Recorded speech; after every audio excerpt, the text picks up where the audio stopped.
Salut tout le monde, c'est la fin, on se retrouve pour une nouvelle vidéo Lego. Aujourd'hui, review du coin presse dans la gamme Ninjago du Giga Comics numéro 18. Une référence donc sortie en presse évidemment, sous le prix 7,99 €. Il n'y a pas si longtemps, il y a quelques jours au moment où j'enregistre. Mais j'avais pas encore pris le temps de faire la vidéo évidemment. En tout cas là je prends le temps et donc je vais vous montrer qu'est-ce que j'ai eu parmi tout ce qu'on aurait pu avoir. Alors il y a pas mal de choses assez intéressantes pour le coup, hein. On a notamment une IA plongeuse, certes pas complète, mais quand même, qui est quand même assez cool, pardon, puisque c'est une chaîne qui était exclusive à l'Hydro Bounty. Donc la voir ici, c'est quand même plutôt sympa. Un call plongeur qui n'est pas canon. Zen plongeur qui était aussi plutôt cool à retrouver, hein. C'était dans des références assez chères, au-dessus de 50 € en tout cas. Donc l'avoir dans le magazine, c'est aussi plutôt cool. Kai plongeur, toujours pas canon. Jed Dragon Racing, toujours pas canon.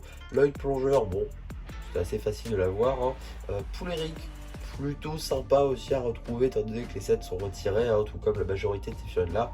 Commandant des cartes d'Imperium, une fiole exclusive au magazine, et également le garde Barai. Alors ça, j'aurais adoré l'avoir dans le magazine pour le coup, hein. C'est une fiole que j'aurais vraiment voulu, une fiole qu'on n'a pas eu en France malheureusement, en tout cas visiblement ce ne sera pas le cas.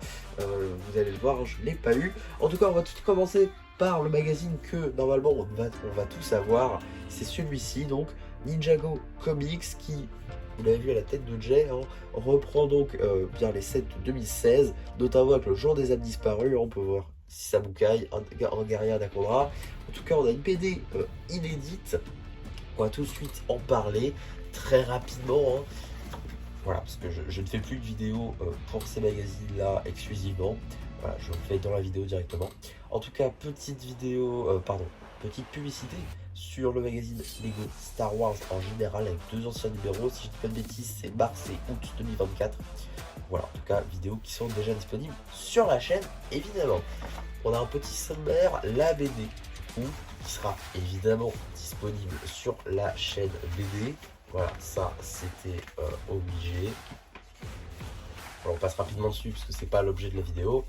On a également des petits jeux sur le thème donc du jour des âmes disparues, donc ça c'est plutôt cool. Et un petit coloriage de Moreau, ça c'est plutôt sympa et ça fait vraiment penser aux tout premiers magazines qui sont sortis donc en 2015. C'est franchement plutôt cool. On a également À toute vitesse vers l'aventure avec justement les sets du jour des âmes disparues et également l'IA maîtresse de l'eau. Ça fait vraiment penser pour le coup au tout premier magazine Ninjago. En tout cas, voilà un magazine rempli de nostalgie qui, je pense, est fait exprès, hein, juste pour faire acheter ce lot. C'est pas anodin. En tout cas, moi, ça marchait. Et donc, voilà, il y aura une vidéo sur la chaîne BD dédiée à celui-ci. En tout cas, maintenant, je vais vous montrer les deux magazines que j'ai eu. Alors, c'est pas ceux forcément que je voulais, mais ils vont tout de même me servir. Alors, tout d'abord, on a juste ici un magazine Ninjago Dragon Racing avec le film de Jay, d'ailleurs, qui a été mis à l'envers, pourquoi pas. En tout cas, petit magazine donc à 6,99 €. Il me semble que c'est le numéro de mars. Oui, c'est le numéro de mars 2024, avec du coup une petite carte en édition limitée de Zayd Courageux, qui me permettra du coup de la rajouter dans ma seconde collection Ninjago série 7. En tout cas, j'ai déjà fait une vidéo sur ce magazine quand il était sorti. Si ça vous intéresse plus en détail, je vous renvoie vers ce magazine, vers cette vidéo, évidemment.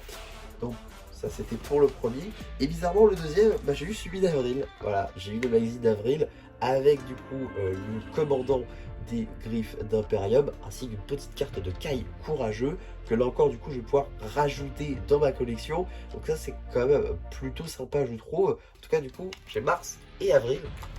Voilà, magazine que j'avais déjà évidemment, mais ça va quand même me permettre d'agrandir ma collection de figurines Ninjago, et ça je ne dis pas non. En tout cas voilà, hein, si on calcule, donc ça nous fait 7 plus 7, 14, 14 moins 2 centimes, ça nous fait donc 13,98 €. Si on part du principe que ce magazine a une valeur de 7 €, on retire du coup les 4 € d'une fiole, ça fait 3 €, donc 3 €, donc 16,98 €. payer 8 euros, c'est quand même assez rentable, je trouve, hein, comme à chaque fois. De toute façon, même si vous n'avez pas les films que vous voulez, vous vous retrouvez quand même avec 2 fois ce que vous avez payé, ce qui est quand même assez rentable, je trouve. En tout cas, voilà ce que j'avais à dire sur ces petits produits, hein, ce Giga Comics numéro 18. N'hésitez pas à me dire en commentaire si vous aussi vous vous êtes procuré ce petit produit et si oui, quelle figurine et quel magazine vous avez eu, surtout ça m'intéresse. En tout cas, voilà pour ma review, j'espère en tout cas que ça vous aura plu. Surtout n'hésitez pas à me le dire en commentaire, n'hésitez pas non plus à liker la vidéo, à vous abonner, à partager, et voilà, bah du coup, ça vous aura plu, qui vous dit bye bye.